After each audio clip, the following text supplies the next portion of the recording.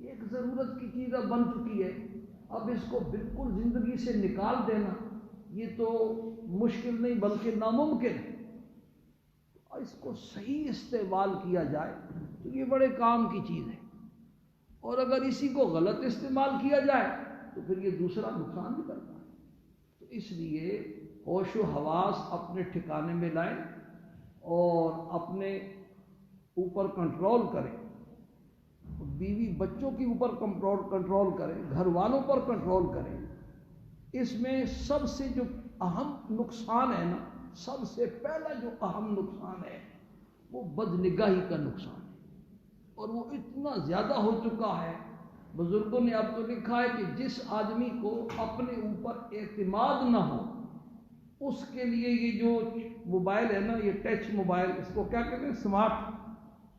میری انگلش جو ہے نا ہے ہی نہیں بالکل، انگلش میں نے پڑھی، اگر کوئی غلطی ہو جائے تو قیاس کر لیا کرے بھی، ہماری بھی عربی ایسی ہے جیسے مولوی صاحب کے۔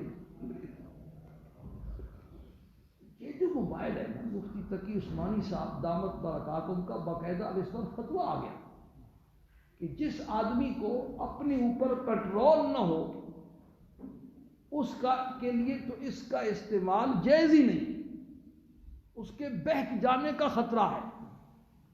کئی ہم تو چونکہ مسجدوں کے امام ہیں، ہر آدمی سے ہمارا واسطہ ہوتا ہے، بوڑھے سے بھی جوان سے بھی، ہر آدمی اپنی نئی داستان سناتا ہے۔ اس دن ایک نوجوان میرے پاس آیا، داڑھی والا، نمازوں کا پابند، اس نے ایسی عجیب و غریب مجھے داستان سنائی کہ میں اب ممبر پہ آپ کو سنا نہیں سکتا، میرے پاؤں کے نیچے سے زمین نکل گئی۔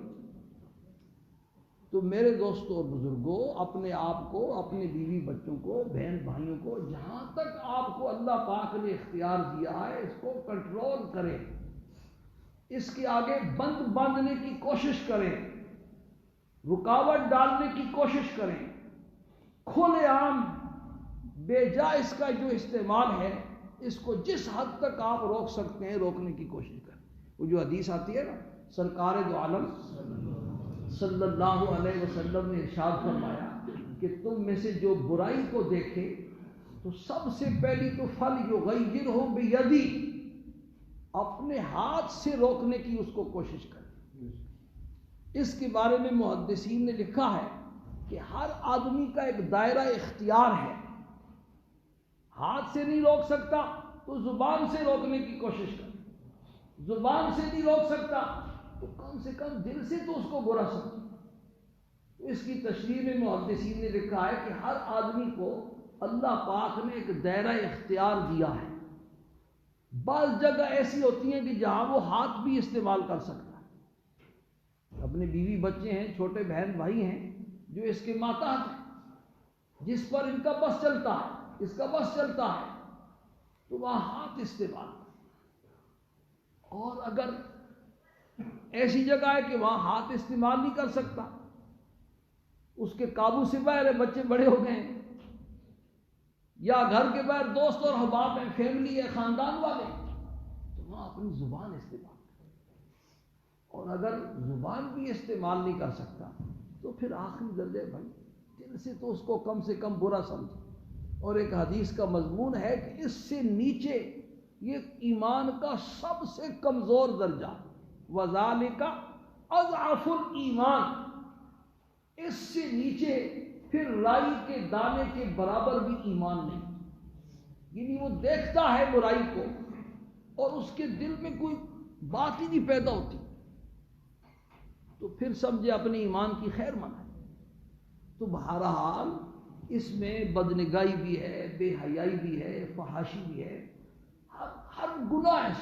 پہلے لوگ سینما ہال جاتے ہوئے شرماتے تھے، پھر گھروں میں ٹی وی دیکھتے ہوئے شرماتے تھے، پھر کیبل آ گئی، وہ بھی شریف لوگ جو ہے نا ڈرتے تھے لوگ کیا کہیں گے۔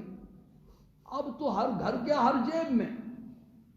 تو ہمارے ایک بزرگ تھے، میں اس دن گیا دودھ دینے کے لیے دکان والے پاس، تو وہ بیٹھا ڈرامہ دیکھ رہا ہے، جب بھی جس آدمی کو دیکھو ہر آدمی اس میں مست، دکانوں والے، گاڑیوں والے۔ میں کہتا وہ ڈرامہ دیکھ رہا تھا، میں ساختہ میرے ذہن میں ایک شعر آیا، ایک بزرگ تھے، آپ نے بھی سنا ہوگا، حق نواز جنگی شہید ہے، وہ کسی جماعت کے تھے، تو ان کی جیالے تھے، جب ان کو شہید کیا نا تو کہتے کہ تم کس کس جنگی کو مارو گے، ہر گھر سے جنگی نکلے گا. تو میرے ذہن میں آیا تم کس کس ٹی وی کو توڑو گے، یہ ہر جیب سے ٹی وی نکلے گا. تو بھائی اگر برائی کے سامنے ہم ایسے لیٹ جائیں گے، وہ آپ کیا کہتے ہیں انگلش میں، اسٹینڈ نہیں لیں گے، یہی کہتے ہیں. یہ تو ایک وقت ایسا آئے گا کہ تو سارا تباہ ہو جائے گا. اس لیے جہاں آپ کا بس چلتا ہے، اس کو کا جو غلط استعمال ہے کم سے کم اس کو روکنے کی کوشش کریں.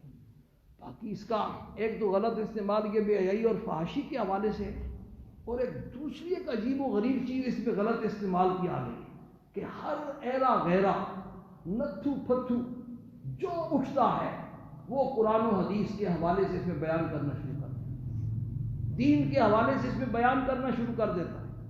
بھئی جیسے ہر ایرا، اس میں نسخے بھی آتے ہیں، ہر ایرا غیرہ نتھو پتھو ڈاکٹری نسخے نہیں بیان کر سکتا، حکیم کے نسخے نہیں بیان کر سکتا، تو قرآن و حدیث کی جو تفسیر. بعض لوگوں کا انداز بیان ایسا ہوتا ہے کہ بات 100% غلط ہوتی ہے، لیکن اس کو اللہ نے ایک ایسا ملکہ دیا ہے، اس کو ایسا انداز بیان اللہ نے عطا فرمایا ہے کہ وہ جب بیان کرتا ہے تو سامعین پر چھا جاتا ہے. لوگ کہتے ہیں واہ کمال کر دیا.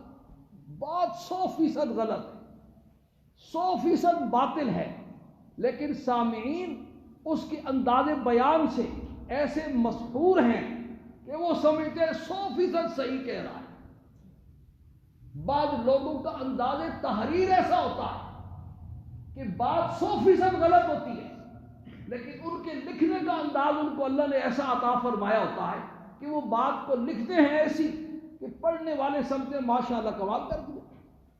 اس لیے بزرگوں نے لکھا ہے کہ ہر آدمی کی لکھی ہوئی کتاب اور تحریر بھی مت پڑھو، اور ہر آدمی کا بیان بھی مت سنو. سرکار دو عالم صلی اللہ علیہ وسلم کے زمانے میں 2 مجوسی آئے اور انہوں نے مدینہ منورہ کے بازار میں تقریر کی. مجمع لگ گیا، جیسے ہمارے یہ کبھی کبھی مداری مجمع لگا لیں. تو اتفاقاً اس مجمع میں آپ صلی اللہ علیہ وسلم بھی پہنچ گئے. آپ نے بھی ان کا بیان سنا.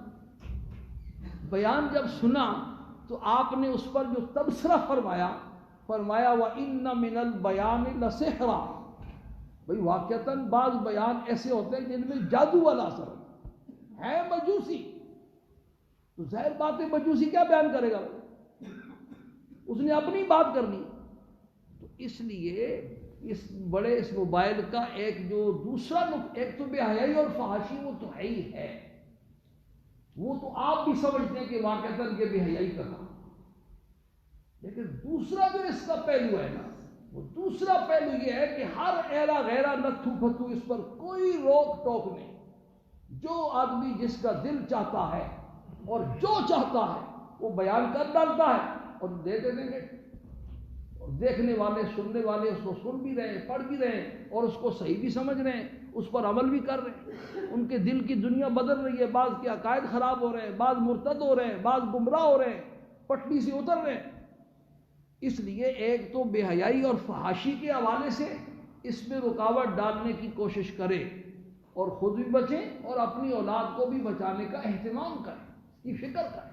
اور دوسرا اس پر اگر بیان سننا بھی ہے تو مسلمہ شخصیات، ایسی شخصیات جن کو آپ جانتے ہیں، اگر آپ نہیں جانتے تو اپنے کسی قابل اعتماد عالم سے پوچھ لے کہ بھئی اس کا بیان میں سن سکتا ہوں یا نہیں سن سکتا.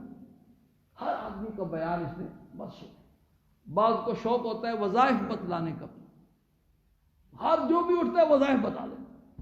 من گھڑت بے اصل جب اس کی تحقیق کی جاتی ہے، اس کو تلاش کیا جاتا ہے، کتابوں میں تو کچھ ملتا ہی نہیں. اس لیے موبائل کے حوالے سے یہ 2 باتیں تو بڑی اہم ہیں.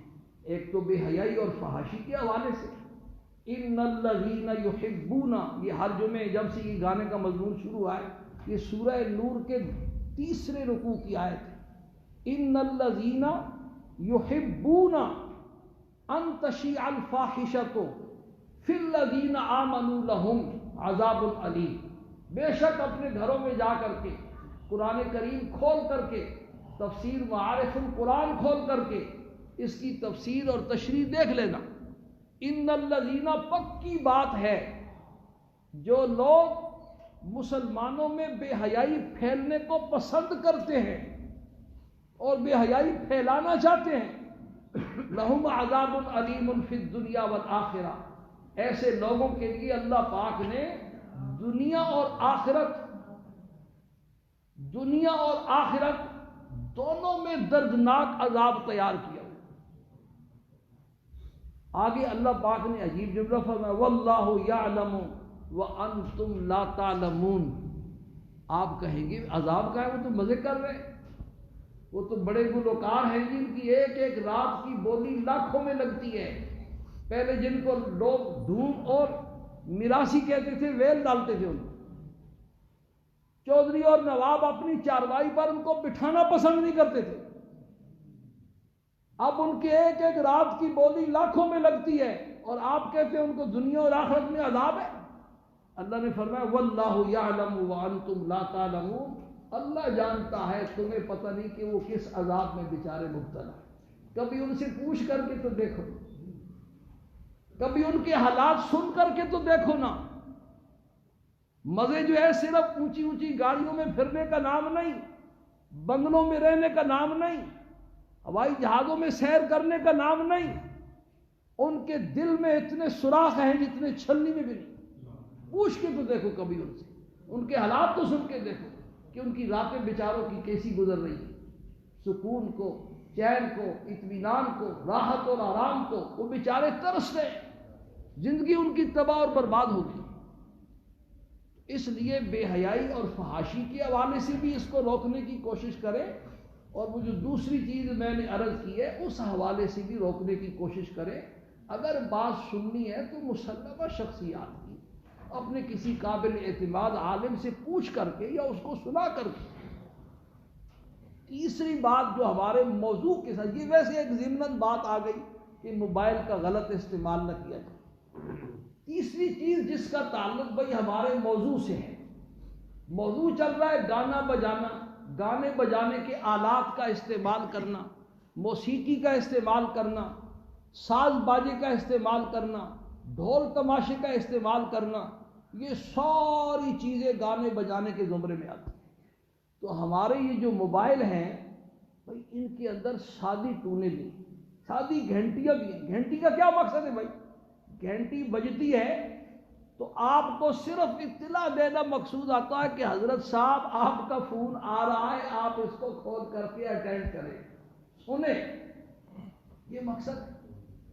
جب یہ مقصد وائبریشن سے بھی بسا اوقات پورا ہو جاتا ہے، بسا اوقات سادی ہلکی سی ٹون سے بھی پورا ہو جاتا ہے، تو آپ ساز والی جو گھنٹیاں ہیں، ایسی ساز والی گھنٹیاں کہ بالکل وہ گانا ہے، ان کے بھائی استعمال کرنے کا کیا مطلب ہے؟ کیا چاہتے ہیں آپ؟ کیا ان کے استعمال کرنے سے وہ کمپنی والے آپ کو کوئی پیکج دیتے ہیں یا اس پر کوئی پیسے ملتے ہیں؟ تو اللہ کے بندو، کوئی ہوش میں آؤ، ہوش کے ناخن لو، مسلمان ہو، کلمہ پڑھا ہے، سرکار دو عالم صلی اللہ علیہ وسلم کے عشق و محبت کے بڑے دعوے کرتے ہو، اور آپ صلی اللہ علیہ وسلم تو ارشاد فرماتے ہیں کہ اللہ پاک نے مجھے دنیا میں بھیجا ہی اس لیے کہ میں گانے بجانے کے آلات کو توڑ ڈالوں۔ جس چیز کو اللہ پاک کے پیغمبر توڑنے کے لیے آئے، مٹانے کے لیے آئے، آپ نے اس کو اپنی جیب میں ڈالا ہوا ہے، اپنے سینے کے ساتھ لگایا ہوا ہے، مسجد بھی بج رہی ہے، جنازے کی نماز ہو رہی ہے، اب سامنے میت ہے اور جنازے کی صفوں میں گھنٹیاں بج رہی ہے، موبائل کی ساز والی، سفید داڑھی ہے، صف اولا کے پابند ہیں، تکبیر تحریمہ کے پابند ہیں، تلاوت کے پابند ہیں، ذکر اذکار کے پابند ہیں، اور جیب سے میں جب موبائل بجتا ہے تو گھنٹی ہوتی ہے ساز والی، بوڑھے بابے کو بند کرنا بھی نہیں آتا۔ پھر یہ جو نماز میں مسئلہ ہوتا ہے نا، وہ اس لیے تو مسئلہ، اگر سادی سی گھنٹی ہوگی تو کیا مسئلہ ہوگا؟ تو یہ اس کو کہتے ہیں مفت کا گناہ، گناہ بے لذت، جتنی دیر جتنی مرتبہ فون آیا اتنی مرتبہ سن کر کے گناہ. حضرت عبداللہ ابن عمر رضی اللہ تعالی عنہما جا رہے ہیں, ایک چرواہے کی بانسری کے بجنے کی آواز آئی تو فوراً دونوں انگلیاں اپنے کانوں میں ٹھوس اور راستہ بدل لیا. جب تک آواز آتی رہی ساتھ غلام سے پوچھتے رہے, انگلیاں کانوں سے نہیں نکالی. اور آخر میں فرمایا کہ یہ جو تم نے مجھے دیکھا ہے نا میں نے ایسے کیا, یہ ہمارے آقا سرکار دو عالم صلی اللہ علیہ وسلم نے ایسے کیا تھا, میں نے آپ کو دیکھا. آپ نے چرواہے کی بانسری کی بجنے کی آواز سنی تو اپنے کانوں میں انگلیاں ٹھوسی. اور یہ بانسری ہمارے گھر میں, ہماری جیب میں, ہماری مسجدوں میں, ہمارے اجتماعات میں, ہماری محفلوں میں ہر وقت بج رہی ہے اور ہمیں اس کی کوئی فکر ہی نہیں. تو اس لیے بھائی ٹون لگانی ہے تو سادی لگائیں. مسجد میں جب نماز کے اندر موبائل بج پڑتا ہے نا, ہم اصل میں چونکہ دین سے بڑے دور ہو گئے. ٹیلی فون کسی کو کرنا ہے تو سب سے پہلے کرنے والے کو یہ سوچنا چاہیے بھئی نماز کا وقت ہے, جس کو میں فون کر رہا ہوں وہ بیچارہ نماز میں. ایسے وقت کسی کو فون کیا جائے کہ اس کی نماز کا وقت نہ ہو, سونے کا وقت نہ ہو, کھانے پینے کا وقت نہ ہو, کام کا وقت, ہر وقت دیکھ کر کے کسی کو فون کیا. اور فون کرنے کا طریقہ یہ ہے کہ ایک مرتبہ گھنٹی گئی, 2 مرتبہ گئی, 3 دفعہ جانے کے بعد بھی اگر اس نے نہیں اٹھایا تو اسلامی آداب اور اسلامی معاشرت یہ ہے کہ آپ گھنٹی بند کر دیں, فون بند کر دیں. سمجھے کہ وہ بیچارہ بیت الخلاء میں ہے یا کسی ایسی جگہ پھنسا ہوا کہ فون اٹھا نہیں سکتا, 10-15 منٹ کا وقفہ دے کر کے پھر فون کر دیں. جب وہ گھنٹی بجتی ہے مسلسل بجتی رہتی ہے, مسلسل بجتی رہتی ہے, مسلسل, تو سب نمازیوں کی نماز بھی خراب ہوتی ہے. اول تو کوشش کریں گھنٹی بند کریں, لیکن اگر گھنٹی بند نہیں کر سکے اور گھنٹی مسلسل بج رہی ہے تو ایک ہاتھ استعمال کر کے اگر اس کو بند کیا جا سکتا ہے تو نماز میں بھی اس کی اجازت ہے. وہ سعودی عرب والے تو بڑے آزاد ہیں, وہ تو جیب سے نکالتے کہتے ہیں انا فی الصلاۃ, میں نماز میں ہوں. وہ سمجھتے ہیں کہ نماز پنجابی سے ٹوٹتی ہے یا انگلش سے ٹوٹتی ہے. نماز تو ساری عربی میں, ہم تو عربی بولتے ہیں, ہماری عربی سے نماز کہاں ٹوٹتی ہے. تو اگر ایک ہاتھ سے بند کر سکتے ہیں تو سبحان اللہ بند کر دیں. لیکن اگر ایک ہاتھ سے بند نہیں ہو رہی بھائی تو نماز توڑ ڈالیں, نماز توڑ کے اپنا موبائل بند کریں اور پھر نماز شروع کر دیں. ایک آدھ رکعت نکل گئی تو اٹھ کے پڑھ لینا, سب کی نماز تو خراب نہیں ہوگی. اور باقی نمازیوں کو بھی یہ سوچنا چاہیے کہ بعض مسجدوں میں ایسا ہوتا ہے کہ جس بیچارے کی گھنٹی بجتی ہے وہ ایک تو جان بوجھ کے تو کوئی ایسا کام نہیں کرتا, وہ بھول گیا بند کرنا, بھولے سے ہو گیا, اس کی گھنٹی بج گئی, اب نماز کے بعد سارے اس کو شروع ہو جائے, وہ توبہ کرے گا آئندہ میں نے مسجد میں آ کے نماز ہی نہیں پڑھی. تو بھائی کسی کو سمجھانا ہے تو نرمی کے ساتھ پیار اور محبت. قرآن کریم نے کسی کے گھر جانے کا جو اصول بیان کیا ہے وہ موبائل کے فون کا بھی وہی اصول. آپ کسی کے گھر جائیں اور اس کے دروازے کی گھنٹی بجائیں, ایک مرتبہ, تھوڑی دیر کے بعد دوسری مرتبہ, تھوڑی دیر کے بعد 3 دفعہ بھی اگر آپ نے دروازہ کھٹکھٹا دیا یا گھنٹی بجا دی, وہ بندہ باہر نہیں آیا, تو پھر شرعی حکم یہ ہے کہ آپ بغیر کسی ناراضگی کے وہاں سے واپس کریں. گھر میں مرد ہے نہیں یا ایسا پھنسا ہوا کہ آ نہیں سکتا, سمجھ جائیں آپ, تھوڑی دیر کے بعد پھر آ جانا یا کسی اور طریقے سے رابطہ کر لینا. سرکار دو عالم صلی اللہ علیہ وسلم جب کسی کے گھر تشریف لے جاتے ایسا ہی کر, السلام علیکم ادخل, کیا بھی اندر آ سکتا ہوں میں؟ اگر اندر سے اجازت جواب نہ آتا تو تھوڑی دیر کے بعد پھر کہتے السلام علیکم ادخل, پھر جواب نہ آتا تو تھوڑی دیر کے بعد پھر فرماتے السلام علیکم ادخل. اگر پھر بھی جواب نہ آتا تو 3 مرتبہ کہنے کے بعد پھر آپ واپس تشریف لے جاتے بغیر کسی ناراضگی. ایک گھر میں آپ نے ایسا ہی کیا, جب 3 مرتبہ کہنے کے بعد جب واپس چل پڑے تو وہ صحابی گھر سے باہر نکل کے آپ کو لپٹ گئے اور عرض کی اللہ کے پیغمبر آپ کے تینوں سلام میں نے سنے اور دل میں جواب بھی آپ کو دیا، اونچا جان بوجھ کر کے نہیں دیا تاکہ آپ کی زبان مبارک سے یہ سلامتی والی دعا میرے لیے بار بار نکلتی۔ تو ہمیں بھی فون کرتے ہوئے اس چیز کا خیال کرنا، ایک تو جس بندے کو فون کر رہے ہیں اس کے اوقات کا خیال کریں، وہ کیسا آدمی ہے، کیسا مصروف ہے، نماز تو نہیں پڑھ رہا یا نماز پڑھا رہا ہے، اور جب فون کر ہی لیا ہے تو 2-3 مرتبہ گھنٹی بجنے کے بعد پھر تھوڑا سا 10-15 منٹ کا وقفہ دے۔ اللہ پاک ہم سب کو اس کی سمجھ نصیب فرمائے اور سادہ گھنٹی بھائی تیرے فون کی استعمال کرے۔